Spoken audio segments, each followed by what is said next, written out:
आज आपण तिसरा अध्याय बघणार आहोत. पहिल्या अध्यायामध्ये अर्जुनाला विषाद झाला. अर्जुनाने भगवंताशी खूप युक्तिवाद केलेला आहे.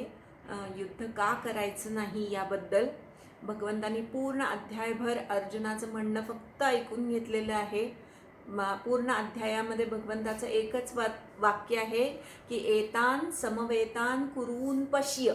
एवढंच एक फक्त पहिल्या अध्यायामध्ये भगवंताचं वाक्य आहे. पूर्ण तोंडी असं वाक्य पण नाही आहे, अध्यारूत वाक्य आहे. दुसऱ्या अध्यायामध्ये अर्जुनाने पूर्ण हरिशरणता पत्करलेली आहे आणि मग दुसऱ्या अध्यायामध्ये सांख्य तत्वज्ञान पहिल्यांदा भगवंतांनी सांगितलं आणि मग कर्मयोगाचं तत्वज्ञानसुद्धा भगवंतांनी दुसऱ्या अध्यायामध्ये सांगितलं. दुसऱ्या अध्यायामधला 49वा जो श्लोक आहे त्याच्यामध्ये भगवंतांनी सांगितलं की दूरेण ह्यवरं कर्म बुद्धियोगात् धनंजय बुद्धौ शरणमन्विच्छ कृपणा फलहेतवः. ह्या श्लोकाचा अर्जुनानी त्याला हवा तसा सोयीस्कर अर्थ घेतला. बुद्धी योगापेक्षा कर्मफलाच्या आशेने कर्म करणं हे खूप कनिष्ठ प्रकारचं आहे असं भगवंतांनी जे सांगितलं त्या वाक्याला धरून अर्जुनानी तिसऱ्या अध्यायामध्ये प्रश्न केलेला आहे. पहिली सुरुवात जी आहे ती अर्जुनाच्या प्रश्नांनी झालेली आहे. अर्जुन विचारतोय कर्मणः बुद्धी जायसी. कर्मापेक्षा बुद्धी जर श्रेष्ठ आहे हे केशव, मग घोरे कर्मणी माम किम नियोजयसी. मग या युद्धासारख्या घोर कर्मामध्ये मला तू का नियोजित करत आहेस असा अर्जुनाचा प्रश्न. की मी स्वतःहून युद्ध करणारच नाहीये. आता जर मी युद्ध केलं तर ते मी तू सांगतोयस म्हणून करणारेस. पण मग तू जर म्हणतोयस की बुद्धी श्रेष्ठ आहे, बुद्धी समक झाली पाहिजे, पण खरं तर दुसऱ्या अध्यायात भगवंतांनी कर्माची जोड द्या म्हणून सांगितलेली आहे. नसती बुद्धी सम करून भागणार नाहीये, तर अखंड कर्म करा असंही भगवंतांनी सांगितलेलं आहे. पण अर्जुनाने त्याला हवा तसा मुद्दा घेतला आणि कर्मापेक्षा जर बुद्धी श्रेष्ठ आहे तर मग बुद्धी सम करतो, ध्यानामध्ये मग्न होतो. कशाला या युद्धासारखं घोर कर्म करायला मला भाग पाडतोयस. पुढे तो म्हणतो की तुझं हे मिश्र वाक्य, तू एकीकडे सांख्ययोग पण सांगतोस आणि एकीकडे कर्मयोग पण सांगतोस. हे तुझं मिश्र वाक्य जे आहे त्यामुळे माझ्या बुद्धीला अजून मोह पडतो आहे. हे करावं का ते करावं, आधीच मला निर्णय घेता येत नाहीये आणि त्यातनं तू पुन्हा दोन गोष्टी मला सांगतोयस. हे तुझं मिश्र वाक्य मला मोहात पाडतंय. म्हणून एकं वद निश्चित्य, एकच निश्चित असं मला काहीतरी सांग. पण ते कसं असावं. येन अहम श्रेयः आप्नुयाम, ज्यामुळे मी कल्याण साधून घेईन, माझं कल्याण होईल असं एकच मला तू सांग. आता भगवंतानी जरी अर्जुनाने एकच सांग असं म्हटलं तरी भगवंतानी पुन्हा दोन्ही सांगितलंय बरं का. भगवंत म्हणतात अस्मिन लोके द्विविधा निष्ठा. या लोकी दोन प्रकारच्या निष्ठा सांगितल्या गेलेल्या आहेत. मया प्रोक्ता. आता मया प्रोक्ताचा रेफरन्स दुसऱ्या अध्यायामध्ये घेतलेला आहे. पुरा म्हणजे पूर्वी. आता जगाच्या सुरुवातीला पण खरं तर सांगितलेले आहेत, पण इथे आपण दुसऱ्या अध्यायाचा रेफरन्स घेऊया आणि पूर्वी मी तुला दोन प्रकारच्या निष्ठा सांगितलेल्या आहेत असं भगवंत म्हणतात.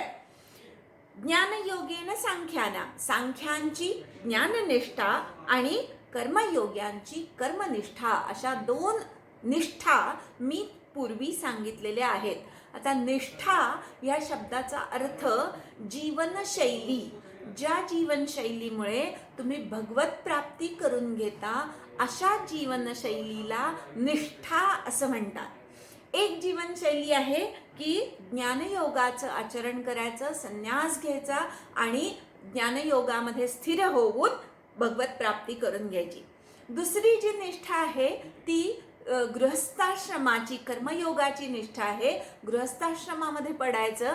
आपला गृहस्थाश्रम हा एखाद्या वटवृक्षाप्रमाणे सर्वांना छाया देणारा करून टाकायचा आणि लोकांची सेवा करत करत करत त्या स्वकर्माच्या द्वारे भगवत प्राप्ती करून घ्यायची, हा दुसरा मार्ग, याला कर्मयोग असं म्हणतात. आणि कर्मयोग्याची योगनिष्ठा, अशा 2 निष्ठा मी पूर्वी सांगितलेल्या आहेत. आता भगवंतांनी इथे पुढे का करायचं कर्म वगैरे सांगितलेलं आहे, पण एक आपल्याला क्लॅरिटी हवी म्हणून एक सांगते की कुणी संन्यास योग आचरावा आणि कुणी कर्मयोग आचरावा.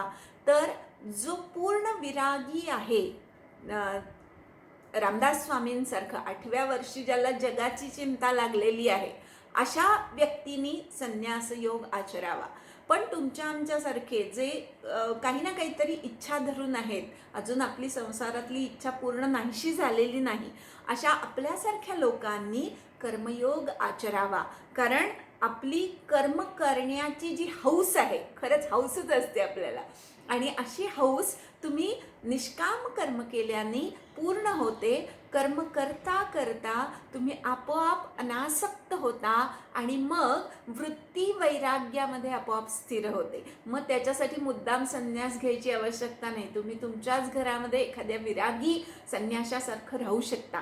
म्हणून इथे फक्त एवढंच सांगितलं की मी पूर्वी 2 निष्ठा सांगितलेल्या आहेत, ज्ञानयोगा सांख्यांची ज्ञाननिष्ठा आणि कर्मयोग्यांची कर्मनिष्ठा, अशा 2 निष्ठा सांगितलेल्या आहेत. पुढे भगवंत कर्म करणं कसं अटळ आहे ते पुढच्या श्लोकांमध्ये सांगतात. कर्मांचा केवळ आरंभ न केल्याने माणूस निष्काम होत नाही, त्याचप्रमाणे नुसता संन्यास घेतला म्हणून लगेच परमात्म सिद्धी त्याला प्राप्त होत नाही. दोन्ही मार्गांमध्ये, आता पहिलं हे जे 4था श्लोक सांगितलेला आहे त्याच्यामध्ये संन्यास योगी जो कर्म करायचं थांबवतो किंवा सांसारिक कर्म करायचं थांबवतो, अशा व्यक्तीने कर्म न करण्याने लगेच तो निष्काम होईल का? नाही होणार, असं भगवंत सांगतायत. त्याचप्रमाणे नुसता संन्यास घेतलाय मग लगेच तो मुक्त होईल का? तसंही नाही होणार. संन्यास घेतल्यानंतर संन्यासाश्रमाची जी काही कर्म आहेत ती त्याला करावीच लागतात. नुसते कर्माचे आरंभ टाळले म्हणून काही लगेच तुम्ही संन्यासी होत नाही. संन्यासाला सुद्धा कर्म करावंच लागतं. भगवंत 5व्या श्लोकात सांगतात की कोणीही कुठल्याही वेळी क्षणभर सुद्धा कर्माशिवाय राहूच शकत नाही.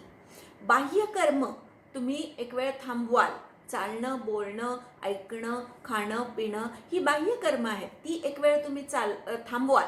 पण आंतरिक जी कर्म असतं, हृदयाचं रक्ताभिसरण चालू असतं, श्वासोच्छ्वास चालू असतात, आपल्या अन्नपचनाचं कार्य चालू असतं, या सगळ्या क्रिया किंवा कर्म ही तुम्ही थांबवू शकत नाही, संन्यासी झाला तरी किंवा गृहस्थ झाला तरी. त्यामुळे भगवंतांनी इथे जे सांगितलंय की कश्चित क्षणमपि न तिष्ठती अकर्मकृत, कोणीही कुठल्याही क्षणी कर्म न करता राहू शकत नाही. आता पुढे आपल्याला हे माहिती आहे, पण पुढची भगवंताची जोड फार महत्त्वाची आहे. त्यांनी सांगितलं प्रकृतिजैहि गुणैहि अवशः सर्वः कर्म कार्यते.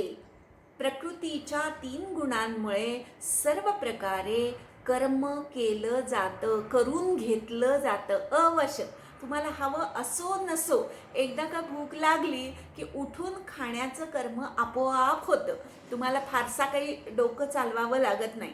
आपल्याला टी व्ही बघायची इच्छा झाली की आपोआप हात टी व्हीकडे जातो, बटन दाबलं जातं, टी व्ही बघणं सुरू होतं, मागची मालिकेचा सगळी लिंक लागते. अशा प्रकारे प्रकृतीचे 3 गुण माणसाकडनं कर्म करवून घेतात. सत्व, रज आणि तम हे 3 गुण आहे. सत्वगुणी माणूस सत्वाची कर्म करतो, पूजा अर्चा, ध्यानधारणा, काहीतरी अभ्यास, समाजकार्य, ही सगळी सत्वगुणाची कर्म आहेत. रजोगुणी माणूस सांसारिक कर्म करतो, मुलाबाळांचं सगळं करणं, वेळच्या वेळी घरदार टापटीप ठेवणं, ही सगळी रजोगुणाची कर्म आहेत. तमोगुणी काय करतो? दुष्कृत्य करत राहतो. पण हे 3 गुण त्या माणसाला हवं असो नसो त्याच्या देहाकडनं, प्रकृती म्हणजे देह, आपल्या देहाकडनं आपोआप कर्म करवून घेत असतो. हा श्लोक शिकले तेव्हा मी मनात विचार केला, असं कसं होईल, खरंच आपल्या देहाकडनं होतात का अशी कर्म? पण जेव्हा मी माझा अभ्यास केला तेव्हा माझ्या अशा लक्षात आलं की खरंच आपल्या देहाला इतकं वळण पडलेलं असतं की त्या त्या वेळेला आपण काही विचार पण नाही करावं लागत, आपोआप देहाकडनं ती कर्म होत असतात. मी ऑफिस सुटल्यावर आपोआप किल्ली शोधायला सुरुवात व्हायची. किल्ली सापडली, जिने उतरून खाली आल्यावर बरोबर गाडीच्या किल्लीच्या जागी किल्ली लागली जायची. किक मारून मी कधी रस्त्यावर यायची माझी मलाच कळायची नाही. हे मी त्रयस्थपणे बघितलं. तेव्हा खरंच आपल्या देहाला जे वळण पडलेलं असतं ते आपल्याला फारसा विचार न करता आपल्या देहाकडनं आपोआप होत असतं.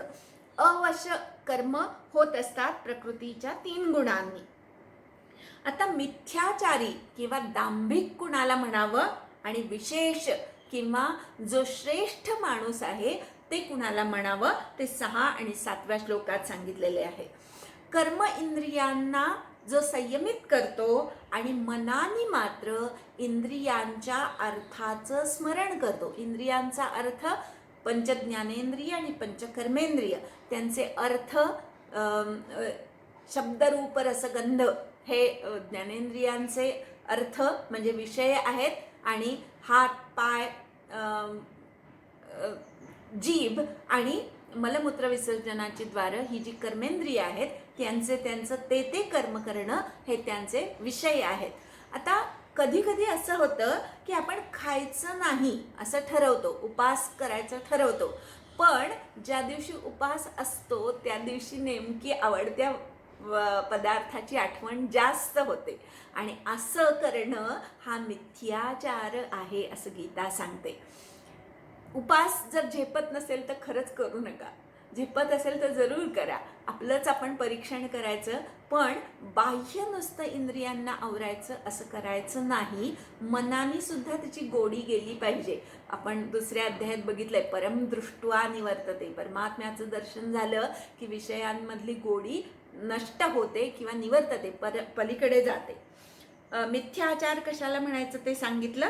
आता विशेष आचार कशाला म्हणायचं ते सांगतायत. ज्यांनी मनाने इंद्रियांना संयमित केलेलं आहे आणि कर्मयोगामुळे कर्मेंद्रियांना कर्मामध्ये जो वावरू देत आहे अशी व्यक्ती विशेष आहे. आपलं मन जे असतं तेच आपल्याला बंधाला किंवा मोक्षाला कारणीभूत असतं. आपलं शरीर कर्मानी दमत नाही, आपण खरे दमतो ते मनाच्या घालमेलीमुळे दमतो. शरीरामध्ये कर्म करण्याची खूप ताकद आहे, कितीही एकापुढे एक कर्म केली तरी आपण दमत नाही, पण मन जे असतं ते म्हणतं मीच का कर्म करायचं, मी एकटाच कर्म करत आहे, बाकीची करतच नाही, असंच आहे आपल्या मनाला वाटतं. त्यामुळे एकदा आपण कर्म टाळायला लागतो किंवा उगाच वृथा अहंकार धरायला लागतो की जे काही होतंय ते एकट्या माझ्यामुळे होतंय. असं न मानता कर्मेंद्रियांना कर्मामध्ये वावरू द्यायचं, पण मनानी अहंकार धरायचा नाही, मनानी त्या कर्मांशी लिप्त व्हायचं नाही. कर्म झालं की मनातून तो विचार काढून टाकायचा, याला म्हणायचं लिप्त न होणे. असं ज्याला जमलं ती व्यक्ती विशेष आहे.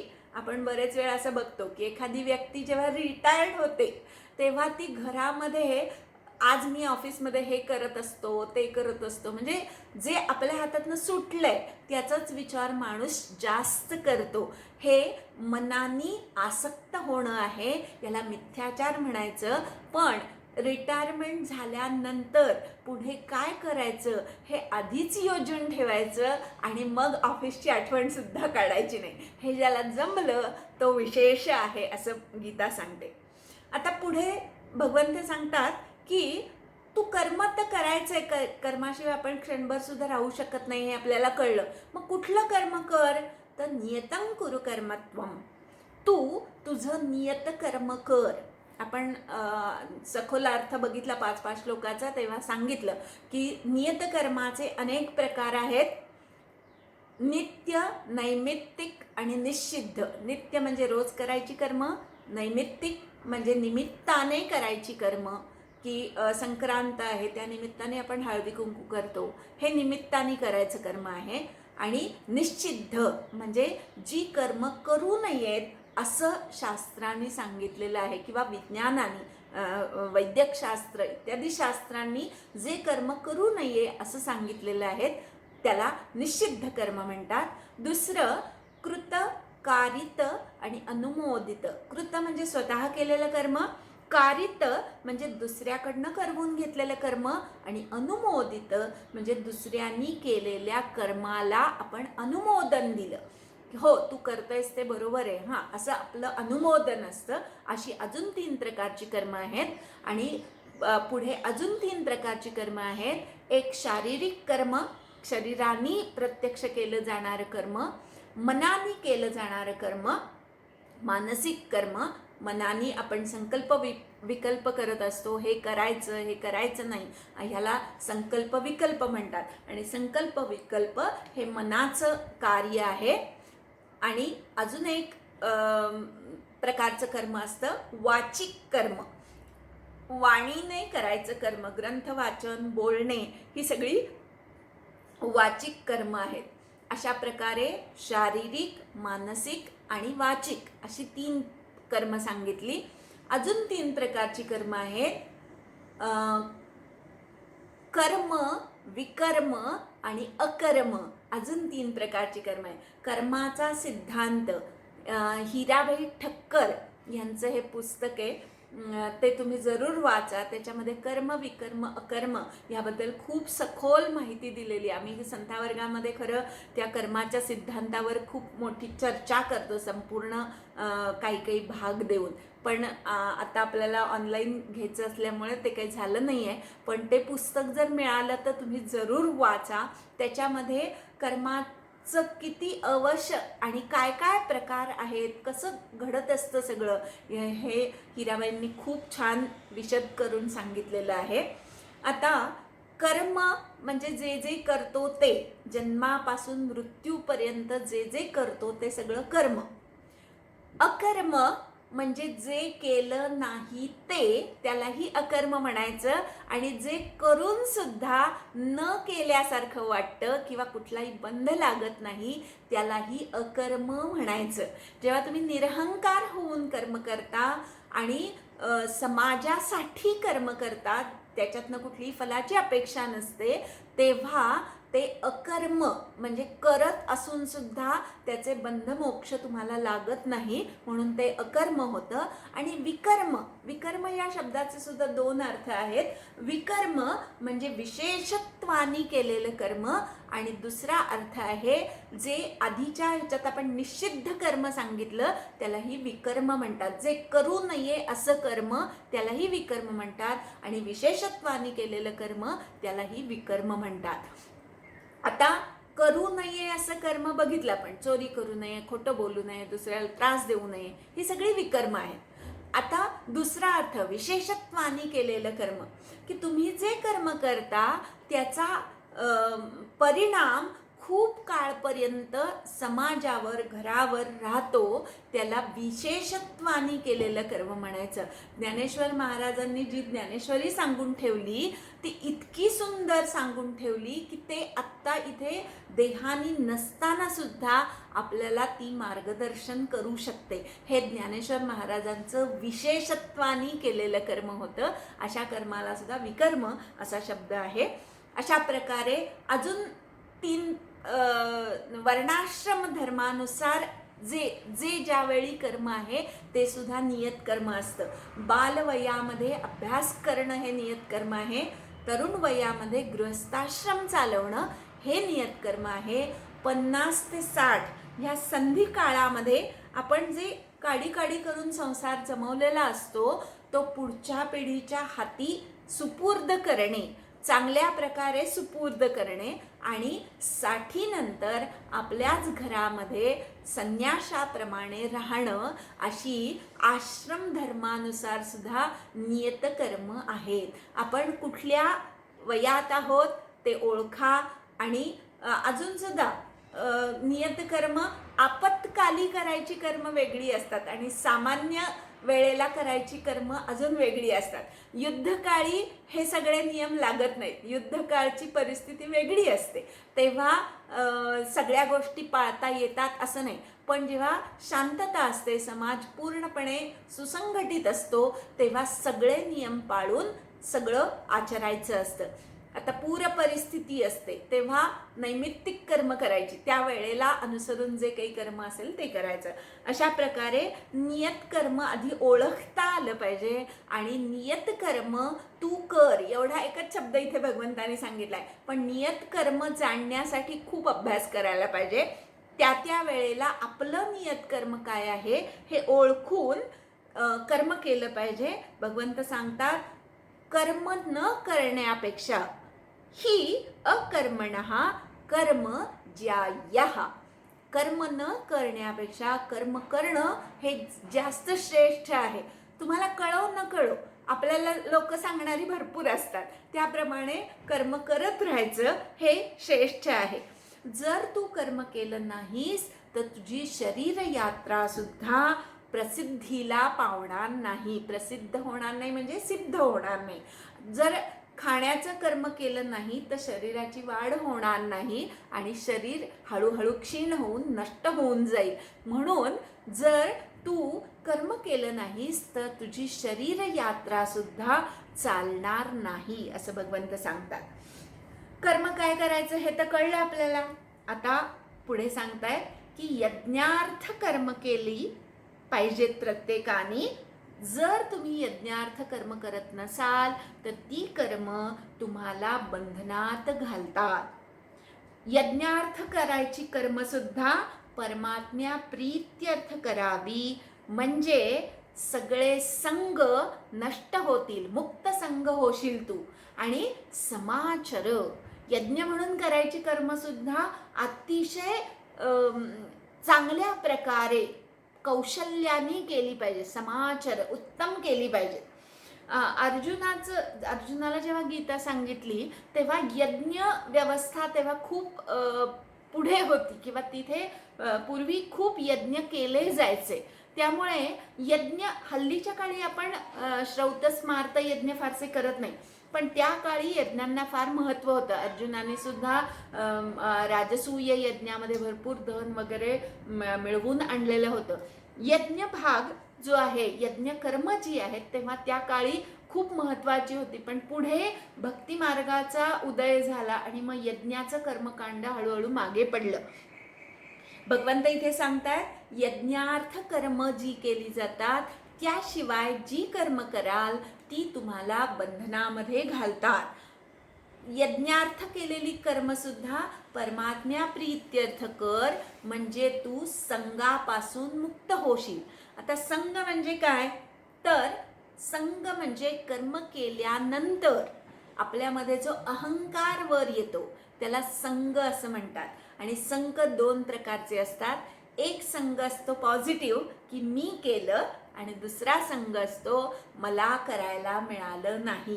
हे दोन्ही संघ आहेत, ते संघ टाकून दे. यज्ञार्थ कर्म कर, पण मी यज्ञ केला असा अहंकार धरू नको, आणि मला यज्ञामध्ये भाग घेता आला नाही असाही निगेटिव्ह अहंकार धरू नको. जे काही कर्म करशील ते उत्तम कर आणि भगवंताला अर्पण कर. भगवंतानी आपल्याला इतका सुंदर सुदृढ देह दिलेला आहे, म्हणून आपण ह्या देहानी अनेक कर्म करू शकतोय. भगवंताचं हे ऋण फेडण्यासाठी, भगवत प्राप्तीसाठी यज्ञ म्हणून तू कर्म कर. माणसाने रोज पंचयज्ञ केले पाहिजे. एक देवयज्ञ सांगितलंय, देवतांची पूजा किंवा सूर्याची उपासना इत्यादी सगळी देवता पूजन याच्यामध्ये येतं. पितृयज्ञ म्हणजे आपल्या पूर्वजांची आठवण काढणे, त्यात श्राद्धक्रिया करणे, याला पितृयज्ञ म्हणतात. भूतयज्ञ म्हणजे प्राणी पक्षी यांच्यासाठी काही ना काहीतरी अन्न पाण्याची व्यवस्था करणे, हा भूतयज्ञ झाला. ब्रह्मयज्ञ वेदाध्ययन अभ्यास करणे, गुरूंची भक्ती करणे, हे ब्रह्मयज्ञामध्ये येतं. आणि नृयज्ञ म्हणजे अतिथी अभ्यंगत यांना यथाशक्ती देणे, अन्न पाणी हे देणं, ह्याला नृयज्ञ किंवा अतिथीसाठी केलेला यज्ञ असं म्हटलं जातं. असे 5 यज्ञ प्रत्येक माणसाने रोज केले पाहिजेत. आणि हे 5 यज्ञ सुद्धा भगवंताला अर्पण करायला पाहिजे. मी करतो हा अहंकार टाकून हे यज्ञ केले पाहिजेत.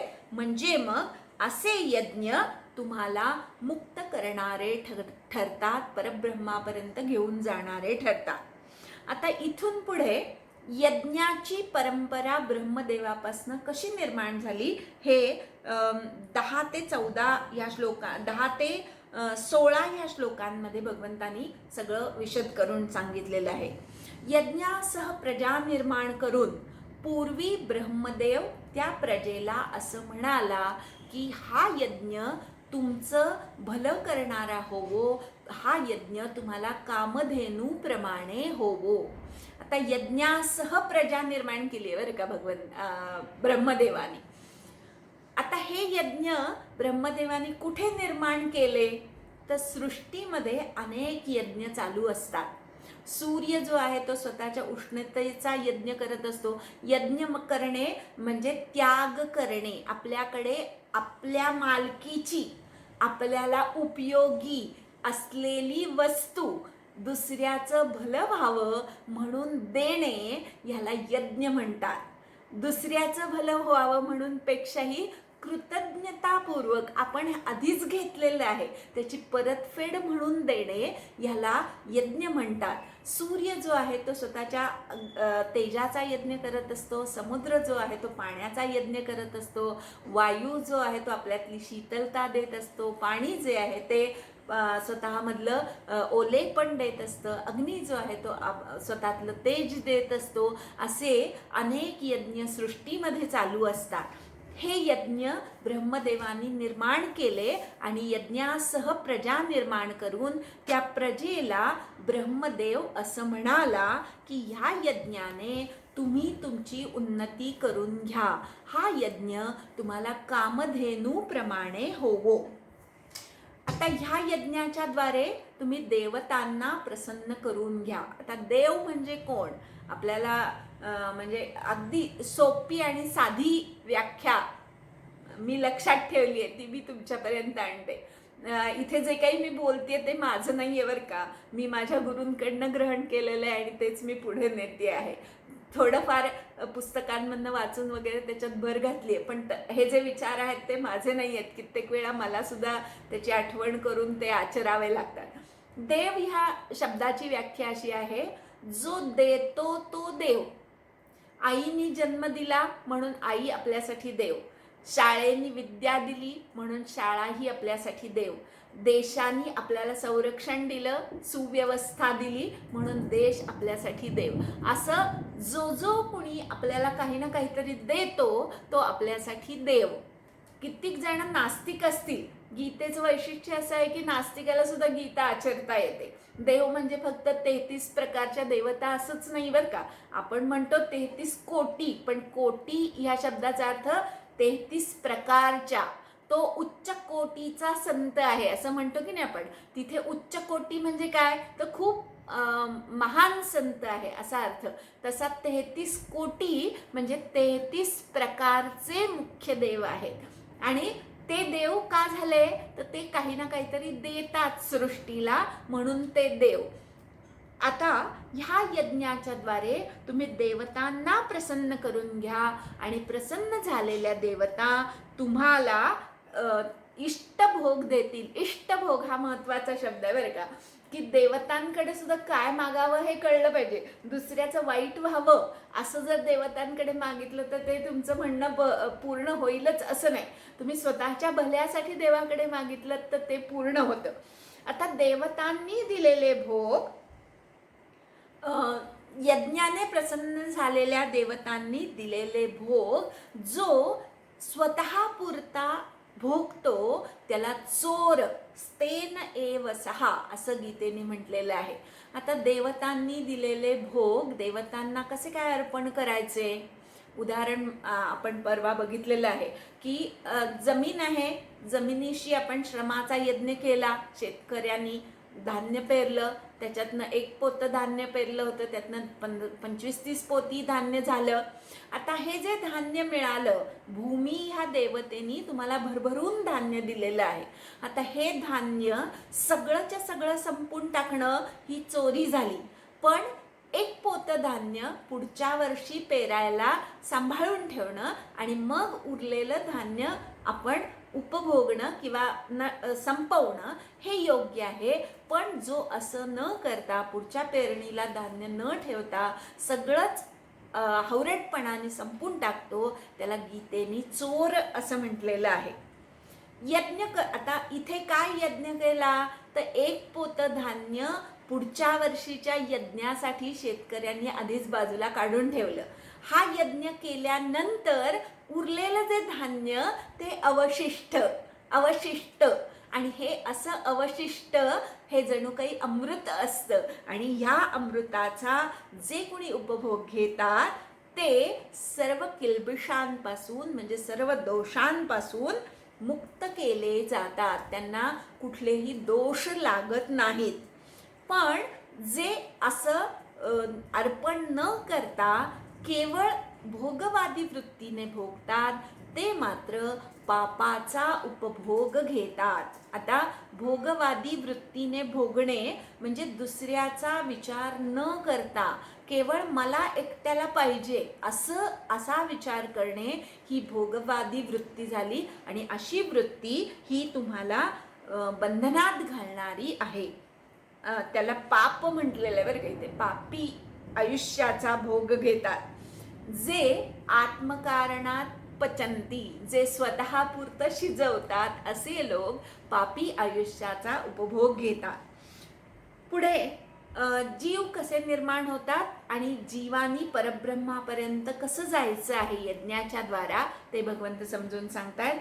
जे काही जीव आहेत, मनुष्य, प्राणी, कोणीही जे काही जीव आहेत ते कशातून निर्माण होतात, तर अन्नापासून निर्माण होतो. आपला देह जो आहे तो अन्नापासून निर्माण होतो आणि आपल्या देहामध्ये मन, बुद्धी, अहंकार या सूक्ष्म गोष्टी असतात, त्या अन्नाच्या सूक्ष्म भागापासून निर्माण होतात.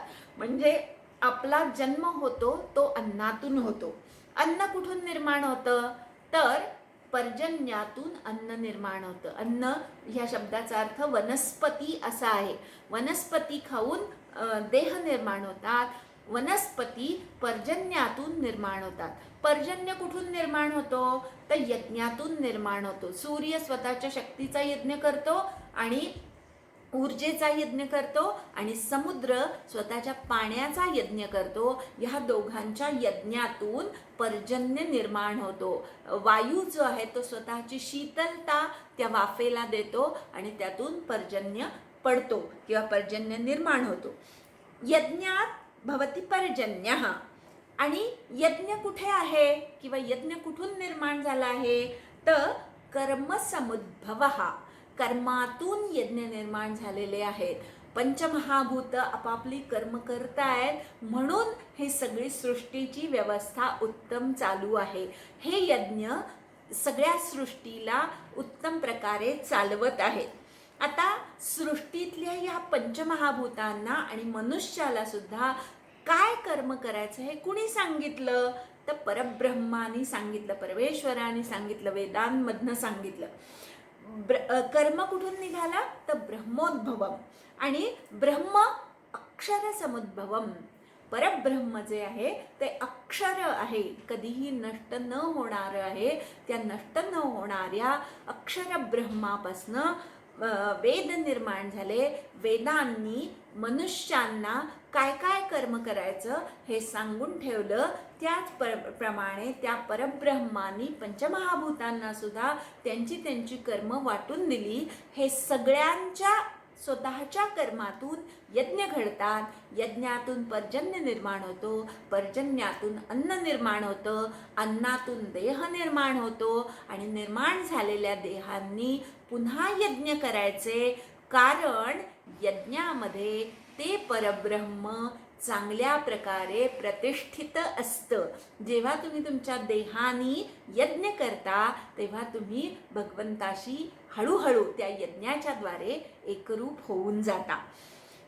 हे चक्र सांगितलं. या परब्रह्मापासून पुन्हा परब्रह्मापर्यंत जाण्याचं हे सगळं चक्र भगवंतांनी सांगितलं.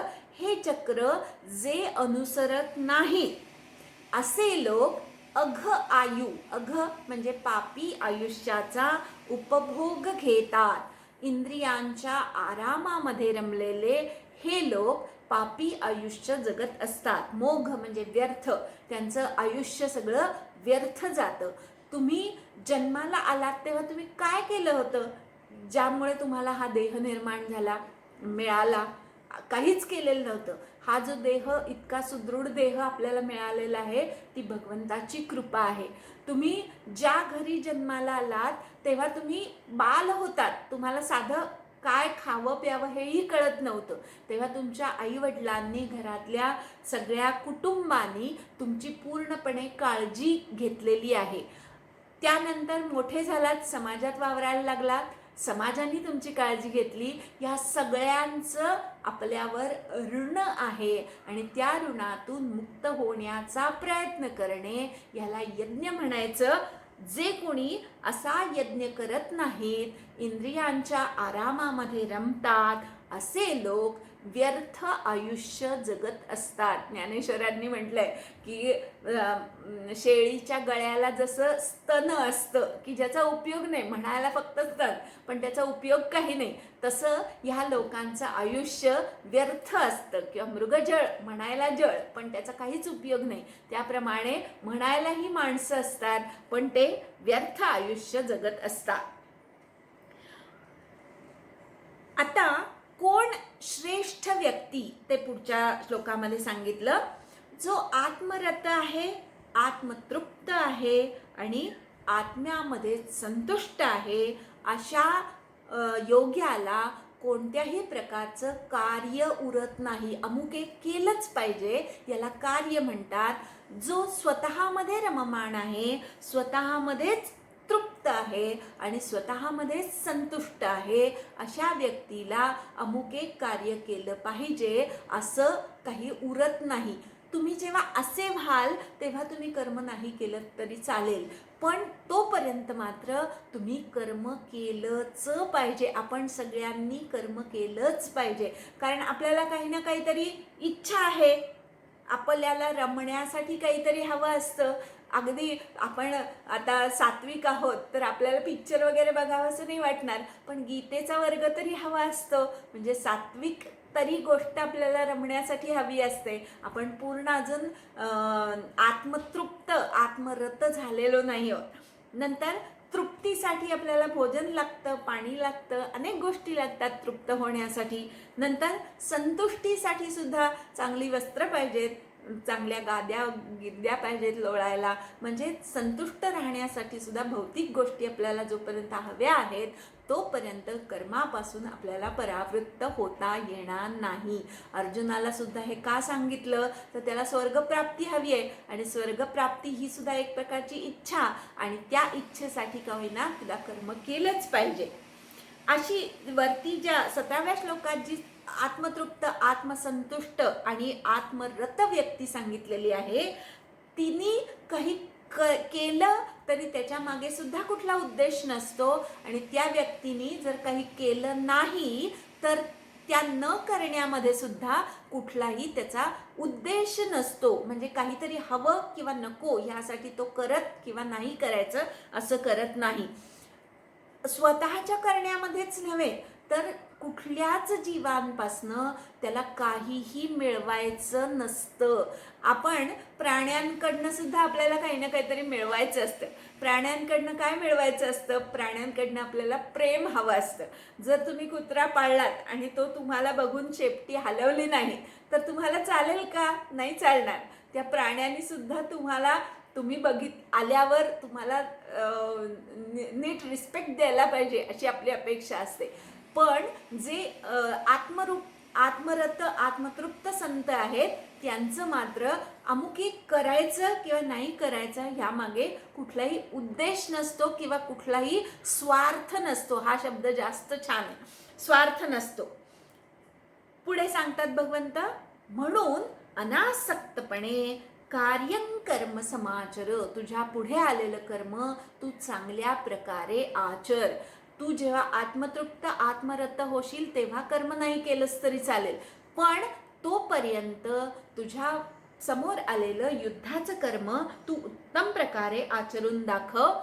असक्तो ह्याचरण कर्म, अनासक्तपणे जेव्हा तू कर्म करशील तेव्हा परमा आपनोति पुरुषः, परमात्मा प्राप्त करून घेतो पुरुष. स्वतःचं कर्म अनासक्तपणे केल्याने पुरुष परमात्मा प्राप्ती करून घेतो. आता अर्जुन म्हणेल की असे कोणी राजे होते का की ज्यांनी राज्य करता करता परमात्मा प्राप्ती करून घेतली? तर त्याचं उत्तर भगवंत देतात की जनक आदी राजे, फक्त जनक राजा नाही बरं का, पूर्वीचे राजे जे होते ते अनासक्तपणे राज्य चालवत होते आणि त्या कर्मातूनच ते भगवत प्राप्तीपर्यंत जाऊन पोहोचलेले होते. अर्जुनाला तो क्षत्रिय असल्यामुळे क्षत्रियाचं उदाहरण दिलं की जनक आदी राजे जे होते त्यांनी सुद्धा कर्माच्या द्वारे परमात्मा प्राप्ती करून घेतलेली होती. तू सुद्धा तसा राजा आहेस आणि राजा ह्या नात्याने लोकसंग्रहाच्या दृष्टीने तू कर्म करणंच योग्य आहे, युद्ध करणंच योग्य आहे. आता लोकसंग्रह याची व्याख्या अशी आहे की लोकांना सत्कर्मामध्ये प्रवृत्त करणे आणि कुकर्मापासून निवृत्त करणे याला लोकसंग्रह म्हणतात. सत्कर्म करायला किंवा धर्मानुसार जी करायची कर्म आहेत, आता गीतेत जिथे जिथे धर्म हा शब्द आला आहे ते नियत कर्म, त्यालाच गीतेने धर्म म्हटलेलं आहे. आणि स्वतःच्या नियत कर्मामध्ये त्याला प्रवृत्त करणे आणि कुकर्मापासनं निवृत्त करणे याला लोकसंग्रह म्हणायचं. आणि लोकसंग्रहाच्या दृष्टीने सुद्धा तू कर्म करणंच योग्य आहे. कारण ज्याप्रमाणे श्रेष्ठ आचरण करतात तसेच त्यांचे फॉलोअर किंवा त्यांची प्रजा आचरण करते. म्हणून तू सुद्धा तुझं क्षत्रिय कर्म कर. तू जर तुझं कर्म सोडून दिलंस तर तुझं बघून बाकीचे लोक सुद्धा स्वतःचं कर्म सोडून देतील. म्हणून तू तुझं नियत कर्म कर. आता असं जेव्हा भगवंत सांगतात तेव्हा स्वतःचंच उदाहरण घालून देतात की जेव्हा गीता भगवंतानी अर्जुनाला सांगितली तेव्हा भगवंतानी अनेक लढाया लढून झालेल्या होत्या, अनेक दुष्टांचा संहार करून झालेलं होतं. स्वतःचा गृहस्थाश्रम त्यांनी उत्तम प्रकारे आचरून दाखवलेला होता. अर्थातच भगवंताला आता मिळवायचं असं काही उरलेलं नव्हतं जेव्हा तो गीता सांगतोय तेव्हा, पण तरी सुद्धा ते कर्म करत होते सारथ्याचं, कमी प्रतीचं. त्या काळी सारथी म्हणजे खूप कमी प्रतीचं काम होतं ते, पण भगवंतानी एवढा उत्तम कर्म करून सुद्धा कर्म करणं बंद केलं नव्हतं, तर सारथ्याचं काम ते करत होते. भगवंत पुढे म्हणतात की जर मी कर्म करणार नाही, चांगल्या प्रकारे लक्ष केंद्रित करून जर मी कर्म करणार नाही तर माझं बघून इतर लोक सुद्धा तसंच करतील. कारण जसा परमात्मा वागतो किंवा जसा देव वागतो, नेता वागतो, त्याप्रमाणे इतर लोक सुद्धा वागत असतात. म्हणून मी जरी जगच्चालक असलो तरी सुद्धा कर्मच करत आहे. जर मी असं एकाग्रपणे कर्म करणार नाही तर मी संकराचा करता होईन आणि तिन्ही लोकांना मी नष्ट करणारा होईन. उत्सीदेयुरिमे लोका, ह्या लोकांना नष्ट करणारा मी होईन. भगवंताची आज्ञा पंचमहाभूत मानतायत, कारण भगवंत स्वतःची आज्ञा मानतायत की प्रत्येकाने कर्म केलं पाहिजे. ही जी भगवंताची आज्ञा आहे ते स्वतः सुद्धा अवतार जेव्हा घेतात तेव्हा ती आज्ञा पाळतात. पण जर भगवंतानीच कर्म केलं नाही तर भगवंताचं बघून इतर लोक सुद्धा कर्म करणार नाही आणि मग सगळी प्रजा नष्ट करणारा मीच होईन असं भगवंत म्हणतात. हे स्वतःकडे कमीपणा घेऊन दुसऱ्याला शिकवणं आहे. अर्जुन म्हणतोय ना की मी संकराचा करता होईन जर हे युद्ध केलं तर. इथे भगवंत म्हणतायत की अरे उलट आहे, तू कर्म नाही केलंस तर तू संकराचा करता होईल. मी कर्म का करतोय तर संकर घडू नये, प्रजा नष्ट होऊ नये म्हणून मी कर्म करत आहे. आता ज्ञानी माणसाने कसं आचरावं, काय कर्म करावं ते पुढच्या श्लोकात सांगतात. सामान्य लोक जे कर्म करतात तेच कर्म ज्ञानी माणसाने सुद्धा करावं. सामान्य माणूस आसक्तीतून कर्म करत असतो, ज्ञानी माणसाने अनासक्तपणे तेच कर्म करावं. जगावेगळं काहीतरी करायला जाऊ नये. अनासक्त व्यक्तीने टिळकांच्या गीता रहस्यामध्ये अजून एक वेगळा विचार आला, तो आज तुमच्या पुढे ठेवते, की जरी तुम्ही आत्मतृप्त, आत्मरत, आत्मसंतुष्ट झालात तरी सुद्धा तुम्ही कर्म करणं आवश्यक आहे. ज्ञानोत्तर सुद्धा कर्म करणं आवश्यक आहे. कारण ज्ञानी माणसाला जर कर्म करण्यामधनं किंवा न करण्यामधनं कुठलाच हेतू नसेल तर कर्म न करण्यापेक्षा केलेली केव्हाही चांगली. मग त्याचा कर्म न करण्याचा हट्ट तरी का असावा. अर्जुन स्वतःकडे ज्ञातेपण घेतोय म्हणून इथे भगवंत सांगतायत की तू जरी ज्ञानी असलास तरी ज्ञानोत्तर सुद्धा कर्म केलीच पाहिजेत. कर्मामध्ये आसक्त असणारा सामान्य अज्ञानी व्यक्ती जे कर्म करतो तेच करावं. फक्त ज्ञानी माणसाने अनासक्तपणे उत्तम समाचरण चांगल्या प्रकारे आचरून दाखवावं. याचं एक साधं उदाहरण नेहमी सांगते की सामान्य लोक मुलाला नोकरी लागावी, मुलाला मुलगा व्हावा ह्यासाठी सत्यनारायण करतात. तो सत्यनारायण सुद्धा कसा करतात तर ती ठराविक वाट्यातली फळं असतात ती घेऊन येतात. काही तयारी नसते, गुरुजींशी दक्षिणेवरनं घासाघीस करतात पण सत्यनारायण करतात. म्हणजे सामान्य रूढ काय आहे तर सत्यनारायण करणं हे रूढ आहे. आता विद्वानांनी काय करावं तर अशी सामान्यांमध्ये जी प्रचलित कर्म आहेत तीच करावी, पण त्यांनी उत्तम आचरून दाखवावी. म्हणजे काय करावं तर त्यांनी कुठला तरी हेतूनी सत्यनारायणाचं कर्म करू नये, तर परमात्मा प्राप्तीसाठी हे कर्म करतोय, वार्षिक व्रत म्हणून करतोय ह्या भावनेने करावं. सामान्य लोक कनिष्ठ प्रकारे कर्म करतात, पण विद्वानांनी मात्र सत्यनारायणाचंच कर्म खूप उत्तम प्रकारे आचरून दाखावं. चांगल्यातली चांगली फळं, देवानी आपल्याला इतकं काय काय भरभरून दिलंय, मग ती पूजा म्हणजे देवाला अर्पण आहे, मग तिथे उत्तमातलं उत्तम घेऊन यावं. आपल्याला शक्य असेल तेवढी जास्तीत जास्त दक्षिणा द्यावी. गुरुजींना का दक्षिणा द्यायची तर त्यांनी अख्खं आयुष्य ह्या ज्ञानाच्या उपासनेमध्ये घालवलेलं असतं, ऐहिकाच्या भोगांमध्ये ते अडकलेले नसतात, म्हणून त्यांचा चरितार्थ उत्तम चालावा. पूजा काही आपण रोज नाही करत, वर्षातनं एकदा करतो.